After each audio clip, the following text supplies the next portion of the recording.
সবাই কেমন আছো? আশা করি সবাই ভালো আছো। তাহলে আর একটা পরীর অন্নপ্রাশন ব্লগে আপনাদের স্বাগত আছে। তাহলে আমরা আজকে বেরিয়ে গেছিলাম মন্দিরের উদ্দেশ্যে, যেহেতু আজকে ওর অন্নপ্রাশনের দিন। তাই আজকের দিনে পুজোটা ঠাকুরকে, আমাদের যে ঠাকুর আছে তাকে আমরা পুজো দিয়েই ওর মুখে ওটাই প্রসাদটা দেওয়া হবে। তাই আমরা আজকে বেরিয়ে গেছিলাম, আমি, মা, ঠাকুমা আর টিনটুনি, পরি আর আমাদের ক্যামেরাম্যান আর দিদি, আমরা সবাই বেরিয়ে গেছিলাম। যেহেতু এত পরিমাণে রোদ ছিল কি পাটা জমিনে রাখতেই পারছিলাম না, যে অবস্থাটা হচ্ছিল সহ্য করার থেকে বাইরেরটা অবস্থা ছিল। তখনও কষ্ট করে আমরা গেছি, তার সূত্রে পুরো ঘেমে টুমে পুরো বরবাদ হয়ে গেছিলাম। এই যে তারপরেই পরীর বুনুর অন্নপ্রাশনের শ্যুট চলছিল, হতে হতেই আমরা বেরিয়েছিলাম মন্দিরের উদ্দেশ্যে। যেটাও মন্দির আমাদের বেশি দূর নেই, পাশেই, তাই আমাদের মন্দির যেতে বেশি টাইম লাগে না।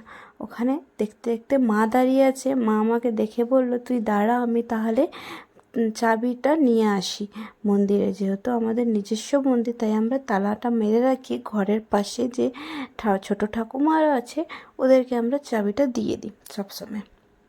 এটা মন্দিরে এসে আমরা আগে ঠাকুরকে গৌড় করলাম, গৌড় করে তারপরে একটু বসেছিলাম। আচ্ছা, এইটা যে মন্দিরটা যে বানিয়েছে, সে বানিয়েছে আমার জেঠু শ্বশুর। তার জন্যে মন্দিরটার মধ্যে মার্বেল উর্বার সব, কিন্তু সব কিছু সেট আমার বড় জেঠু শ্বশুর করেছে। তাই এই যে পুজোটা শুরু প্রায় হয়ে গেছিলো। মন্দিরে ঢুকতে না ঢুকতে এত পরিমাণে গরম ছিল কি ব্রাহ্মণ ঠাকুরও বলছিল আর থাকা যাবে না।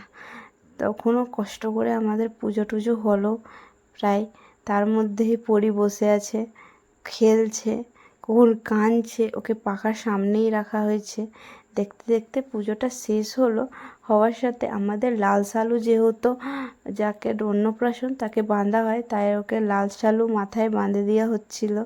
বেঁধে দিয়েই এবারে ওর কী করে যে মাথাটা দেখবে, মুখ দেখবে বলে কাঁদছিল। তারপরে একটু সাইড করা হলো, ভালো করে সুন্দর করে সাইড করে ওকে মন্ত্র পড়ে ওকে আশীর্বাদ দিচ্ছিল ব্রাহ্মণ ঠাকুরটা।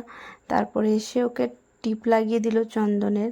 মা তালা টালা বন্ধ করছে, বন্ধ করেই এবার ক্যামেরাম্যান বলল, আপনারা ভালো করে এখানে একটা ফটো তুলে নিন, তারপরেই যাবেন। আমরা তাই বসে সব কিছু দাঁড়াচ্ছিলাম, আর আমার টুনটুনি আর নিজের মধ্যেই ব্যস্ত আছিল। এই যে, আচ্ছা, টুনটুনির ভালোর নাম হচ্ছে আরাধ্যা। আপনাদেরকে আরাধ্যার আজকে ছোটো ব্লগটা কেমন লেগেছে জানাবেন। এই যে টুনটুনি বলতে বলতে অভ্যাস হয়ে গেছে, কিন্তু ওর খুব একটা ভালো নাম আছে আরাধ্যা। তাহলে নেক্সট ব্লগে দেখা হচ্ছে, বাই।